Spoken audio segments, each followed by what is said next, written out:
सरकार ने बजट प्रस्तुत किया है। बहुत बड़ा चर्चा का विषय रेवेन्यू डेफिसिट ग्रांट बना है और मैं तो देख रहा हूं कि मुख्यमंत्री तो इस प्रकार से व्यवहार कर रहे हैं कि न जाने क्या हो गया है। और खासतौर से एक तो सरकार उनकी व्यवस्थित नहीं चल रही है, संतुलन सरकार में नहीं बन पा रहा है, तो लगता है कि मुख्यमंत्री जी भी कुछ संतुलन खो गए हैं इन दिनों में। जिस तरह का उनका बोलने का तरीका, भाषा का प्रयोग, सचमुच में हैरानी वाली बातें हैं। रेवेन्यू डेफिसिट ग्रांट हिमाचल को ही बंद नहीं हुई, रेवेन्यू डेफिसिट ग्रांट 17 राज्यों को मिलती थी, सभी राज्यों को बंद हुई है। इसलिए बार बार ये हिमाचल के साथ का जिक्र करना कि हिमाचल के साथ अन्याय किया गया है, अन्याय का विषय नहीं, क्योंकि बजट ये केंद्रीय बजट है और केंद्रीय बजट पूरे देश के लिए होता है, किसी एक राज्य विशेष के लिए नहीं होता है। इस बात को हमको समझना चाहिए। और दूसरी बात, मैं इस बात को बड़ा स्पष्ट करना चाहता हूं कि जब से रेवेन्यू डेफिसिट ग्रांट बंद करने का जो जिक्र बजट में आया है फाइनेंस कमीशन की रिकमेंडेशन के पश्चात,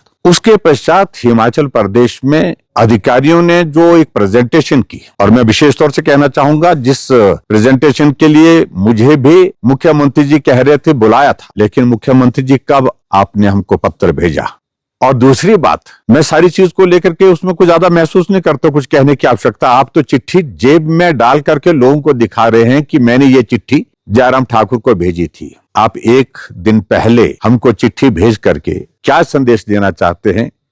आपने हमसे बात की होती तो मैं अपना कारण बता सकता था, लेकिन आपने उचित नहीं समझा बात करना, क्योंकि संवादहीनता हमारे ही साथ नहीं है, आपके अपने मंत्रियों के साथ भी है, आपके विधायकों के साथ भी है, अपनी पार्टी के आपके नेताओं के साथ भी, क्योंकि आपको पूछने की आदत, किसी के साथ चर्चा करने की आदत नहीं है। खैर, मैं उस सारी चीज को लेकर क्या कहना नहीं चाहता बहुत ज्यादा, लेकिन मुख्यमंत्री जी, आप रेवेन्यू डेफिसिट ग्रांट के बारे में जो बातें कह रहे हैं, मैं बड़ा स्पष्ट करना चाहता हूं कि 16वें वित्त आयोग में रेवेन्यू डेफिसिट ग्रांट बंद करने का ऐलान अभी किया, लेकिन तैयारी 15th फाइनेंस कमीशन ही नहीं, 12वें वित्त आयोग के बाद बार बार फाइनेंस कमीशन इसी बात को कह रहा है कि रेवेन्यू डेफिसिट ग्रांट को आप अधिकार के रूप में नहीं ले सकते।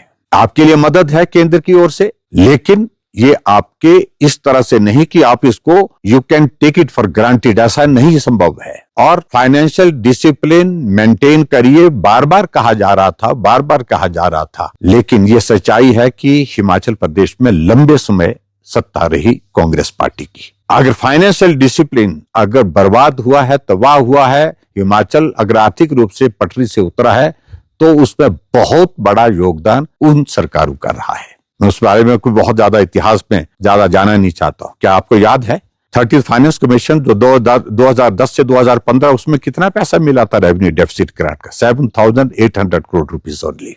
14th फाइनेंस कमीशन में जब देश में यशस्वी प्रधानमंत्री नरेंद्र मोदी जी सत्ता संभाले, तो उसके पश्चात उन्होंने हिमाचल प्रदेश को हाईएस्ट रेवेन्यू डेफिसिट ग्रांट दी 40,000 करोड़ की, 40,000 करोड़ की। और उस वक्त किसकी सरकार थी? आगे बढ़कर के 15th फाइनेंस कमीशन की बात, जो 2020 से 2025 के लिए, उस वक्त revenue deficit grant Himachal Pradesh को मिलने के लिए भी आनाकानी कर रहा था। फाइनेंस कमीशन कह रहा था कि संभव नहीं है, लेकिन हमने कहा कोविड का दौर है, इस वक्त पूरी दुनिया की, देश की, प्रदेश की इकोनॉमी बहुत बुरी तरह से प्रभावित हुई, इसलिए बहुत जरूरी है कि मिलनी चाहिए।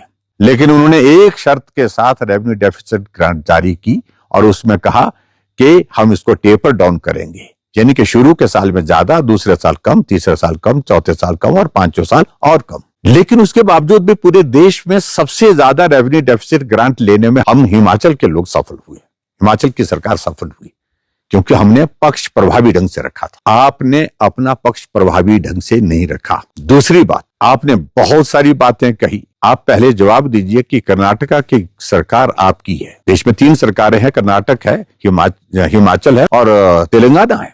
कर्नाटक जो सबसे बड़े राज्य की सरकार आपकी, जिन राज्यों में आपका शासन है, उस सरकार ने फाइनेंस कमीशन को रिप्रेजेंट किया, दिल्ली में लिख करके भी भेजा कि किसी भी सूरत में रेवेन्यू डेफिसिट ग्रांट किसी राज्य को नहीं मिलनी चाहिए, हम इसका विरोध करते हैं। उसके बारे में आपका क्या कह रहे हैं? क्या ये प्रेजेंटेशन आपने आज से पहले कभी सुनी नहीं थी? एक हफ्ता पहले आप जाकर के सुला विधानसभा क्षेत्र में कह रहे थे कि 1 अप्रैल के बाद, शायद ऐसा बोला था, कुछ बोला है कि यहां पर 1500 रुपए जो है सभी महिलाओं को दे दिए जाएंगे, क्योंकि वो आपकी गारंटी का पार्ट है। आप पूरे हिमाचल प्रदेश में एक बार नहीं, सैकड़ों बार कह चुके हैं कि 2027 में हिमाचल प्रदेश आत्मनिर्भर राज्य बनेगा और 2032 में देश का सबसे समृद्ध राज्य हिमाचल प्रदेश बनेगा। ये भी आप बार बार कहते हैं।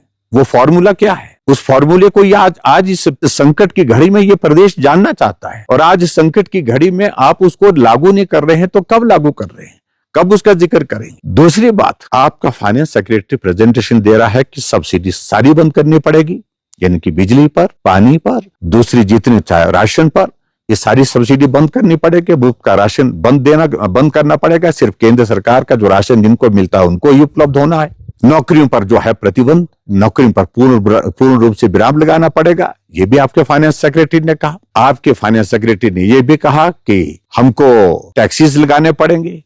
बहुत सारी चीजों का उन्होंने जिक्र किया। और उसके बाद ये भी कहा कि विकास कार्य ठप करने पड़ेंगे, बंद करने पड़ेंगे, जो पिछले 3 साल से बंद पड़े हैं। और ऐसी सूरत में जब सब कुछ बंद करने के बाद भी आपके फाइनेंस सेक्रेटरी कहते हैं सब्सिडी बंद, ओल्ड एज पेंशन बंद, और जितनी भी हमारी हिमकेयर का जो पेमेंट वो जो ड्यू है वो बंद, हिमकेयर योजना बंद, सहारा योजना बंद, सारी योजनाएं बंद करने के बाद भी 7,000 करोड़ से ज्यादा का गैप रहेगा, उसको भी पूरा करना बोलता हमारे लिए कठिन है। ये आपके फाइनेंस सेक्रेटरी कह रहे हैं। और फिर आगे बढ़कर कहते हैं कि ओपीएस से हमको शिफ्ट होकर के जो है ये फाइनेंशियल लायबिलिटी जो है यूपीएस की तरफ करनी पड़ेगी। ये भी उन्होंने जिक्र किया। हम तो कुछ बोल ही नहीं रहे, हम तो सिर्फ सुन रहे। हमने तो सोशल मीडिया या मीडिया के माध्यम से वो प्रेजेंटेशन सुनी, आपने तो अपने सामने प्रस्तुत की। ऐसी सूरत में मुख्यमंत्री जी बार बार इस तरह के अनाप शनाप बयानबाजी करना, हम विपक्ष में हैं। मैं अपने संगठन की पार्टी की बैठक में जाकर के कार्यकर्ताओं को तैयार होने के लिए बोलता हूं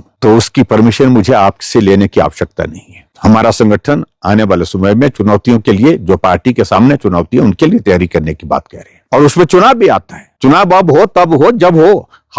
हम कहां कह रहे हैं? आप तो बहुमत में हैं। आप सरकार चलाने की स्थिति में बहुमत होने के बावजूद नहीं हो पा रहे, क्योंकि आपके साथी नाराज हैं, आपके मंत्री नाराज हैं। और आप इस प्रकार से हिमाचल प्रदेश में जो अर्थव्यवस्था को तबाह करने के लिए एक नहीं अनेकों चीजें कर चुके हैं। विकास कार्य ठप हैं, तो वजह क्या है? और हमसे आप पूछ रहे हैं कि 37,200 करोड़ रुपए की रेवेन्यू डेफिसिट ग्रांट पिछले 16वें वित्त आयोग में मिली, तो क्या किया? मैं आपको बताना चाहता हूं, हमने जनहित की योजना शुरू की। हमने गृहिणी सुविधा योजना हिमाचल प्रदेश में, हमने हिमाचल प्रदेश में सहारा योजना चलाई, हमने हिमकेयर चलाई, मुख्यमंत्री स्वावलंबन योजना चलाई, हमने हिमाचल प्रदेश में शगुन योजना चलाई, हमने जनमन चलाई। आपने सारी की सारी बंद की, लेकिन सब बंद करने के बावजूद आखिरकार ये पैसा आप कहां खर्च रहे हैं? जो हिमाचल प्रदेश का जो बजट का पैसा, आप तो विधायक निधि को भी देने की स्थिति में नहीं हो पाए। आप विधायक निधि के साथ साथ में जो ऐच्छिक निधि मिलती है विधायकों को, उसको भी आप बंद करने में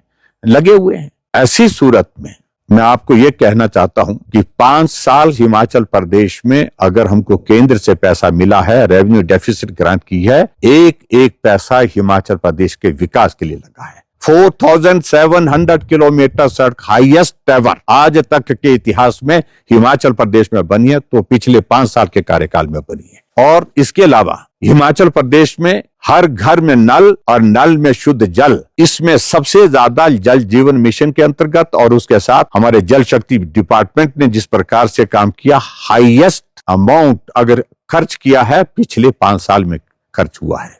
एक नहीं अनेकों चीजों का हम जिक्र कर सकते हैं। तो मैं मुख्यमंत्री जी आपसे इतना ही विनम्र निवेदन करना चाहूंगा, जो चिट्ठी आप जेब से निकाल करके पढ़ा रहे हैं कि जयराम ठाकुर को हमने निमंत्रण दिया था, डेट पिछली डालते हैं, ये एक मुख्यमंत्री, प्रदेश के मुख्यमंत्री से कोई एक्सपेक्ट नहीं करता है। जरा लज्जा करनी, थोड़ा तो लज्जा करनी चाहिए झूठ बोलने में, गुमराह करने के लिए। मैं यही कहूंगा कि जो बार बार आप शब्दों का चयन करें कि शर्म आनी चाहिए, किसे शर्म आनी चाहिए, मैं ये शब्द आपके लिए भी नहीं बोल रहा हूं, लेकिन पूरा प्रदेश आज के इस दौर में जिस तरह के हालात में से गुजर रहा है, आज बुजुर्ग पूछ रहा है कि हमें क्या आने वाले समय में पेंशन मिलेगी, कर्मचारी पूछ रहा है कि क्या आने वाले समय में हमको सैलरी मिलेगी, गांव में रहने वाला आदमी पूछ रहा है कि हमको क्या पानी मिलेगा पीने के लिए, क्या हमको सड़क मिल पाएगी जिसका लाभ हम अभी तक भी नहीं ले पाए हैं। पेंशन वाला जो कर्मचारी रिटायर हुआ है, जो पेंशन लेता है, वो बोल रहा है कि क्या हमको पेंशन मिलेगी।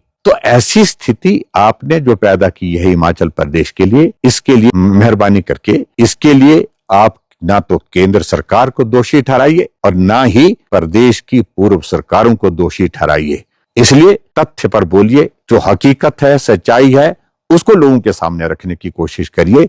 इस तरह से गुमराह करके आप प्रदेश की जनता से जो झूठ बोल करके अपना जो है वो बचाव करने की कोशिश कर रहे हैं और दूसरे के सिर पर ठीकरा फोड़ने की कोशिश कर रहे हैं, ये स्वीकार्य नहीं है। आप जिम्मेवारी से मुक्त नहीं हो सकते हैं। योद्धा आप ही नहीं हैं, बहुत सारे हैं। गलतफहमी में मत रहिए। और मैं ये भी कहना चाह रहा हूं कि कोई भी आदमी, संघर्ष की अपनी अपनी कहानी होती है, आपकी कहानी अलग होगी, लेकिन हम भी संघर्ष करके यहां पर पहुंचे हैं और इसलिए किसी को अगर आप सम्मान नहीं दे सकते हैं, अपमान भी मत करिए। ये मैं मुख्यमंत्री जी को कहना चाहता हूं। बहुत बहुत धन्यवाद।